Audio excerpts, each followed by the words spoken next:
La mayoría de las intervenciones que hubo el día de ayer en la discusión de la reforma allá en San Lázaro, bueno, de hecho no fue en San Lázaro, fue en la Magdalena Mixhuca, pero bueno, en la Cámara de Diputados, con los diputados más bien, sí, con los diputados, pues fueron bastante absurdas, incluso por parte de la oposición, pero hubo quien, y eso hay que reconocerlo, quien sí dio razones para que esta reforma fuera reconsiderada, aunque pues sabemos que a la organización delictiva de la secta y sus aliados esto les vale absolutamente pura fregada. Este diputado del cártel de Movimiento Ciudadano sí que dijo cosas interesantes, expuso 4 puntos por los cuales la reforma iba a ser nociva.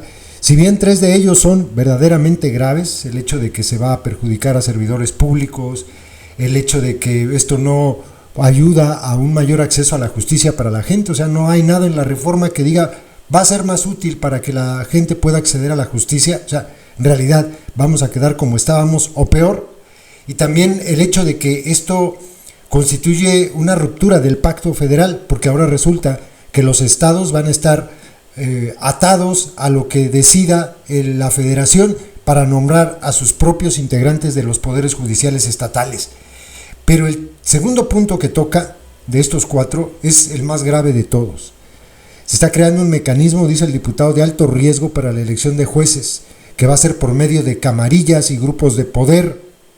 Se va a crear un mercado de jueces, porque nadie va a poder negar que se va a operar políticamente para colocar a los candidatos del Ejecutivo y a los candidatos del Legislativo entre los posibles integrantes del Poder Judicial. Ellos son quienes los van a nombrar, aunque la reforma diga que va a estar esto sometido a una comisión que va a evaluar. No.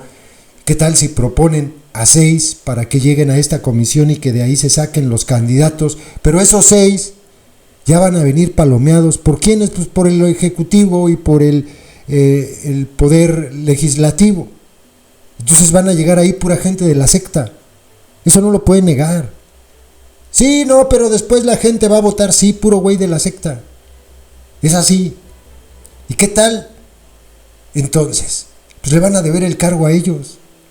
Se está, dice el diputado, y sí, tiene razón, sustituyendo una oligarquía por otra, una oligarquía de la secta. Y lo peligroso. Imagínense ustedes cómo tenemos en el país a diputados puestos, a gobernadores puestos, a políticos, a senadores puestos por el crimen organizado, ¿o no? Entonces, ¿a poco no va a ser posible que lleguen a estos cargos jueces que sean candidatos del legislativo, del ejecutivo, pero que vengan palomeados por el crimen organizado? Nada en esta reforma, nada puede garantizar que eso no suceda. Y los reto a que me digan cómo esta reforma va a evitar que ocurra esto. Anden adoctrinados. Los reto a que me digan cómo van a evitar que lleguen jueces maiciados por el crimen organizado. A verdad. Entonces, no se está mejorando nada porque ahora los hay, pero tampoco se está impidiendo. No me vengan con cuentos. Esta reforma es peor de como estábamos. Escuchen. Critican. Desde Movimiento Ciudadano, en esta intervención quiero enfatizar 4 peligros graves de esta reforma. Primero, una reforma al sistema de justicia debería perseguir como único fin fundamental la mejora del acceso a la justicia para las personas, facilitar su acceso. No hay una sola parte de esta reforma constitucional que signifique una mejora en la impartición de justicia o garantice una mejor defensa de los derechos de las personas.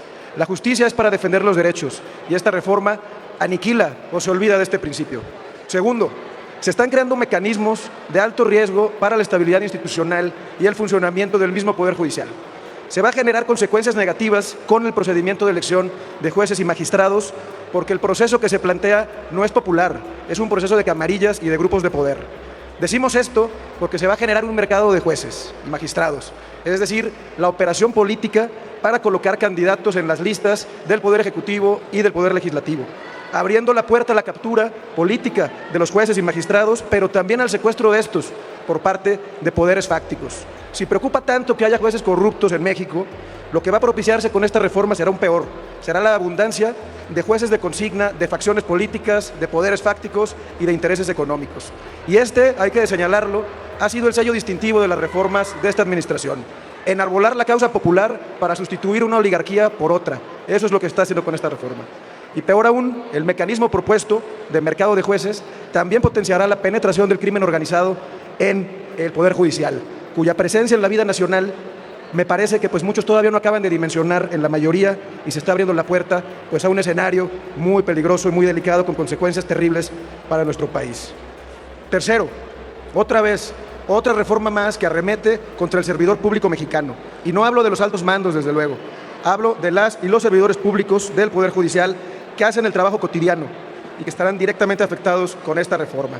Una reforma judicial debería hacerse para dignificar, para reconocer, para empoderar a los trabajadores del Poder Judicial, si queremos tener una institución más potente y mejor en la administración de la justicia.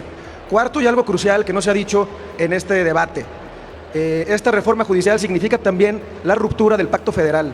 En nuestra república los estados son libres y soberanos. Desde luego, tienen que respetar la forma de gobierno, el mandato constitucional y la división de poderes, pero en ninguna parte dice que el constituyente puede mandarle a los estados cómo nombrar y designar a sus integrantes del Poder Judicial. Va a generar esto una paradoja constitucional y quizá uno de los últimos clavos en el ataúd del federalismo mexicano que se ha impuesto en esta administración. Concluyo con lo siguiente.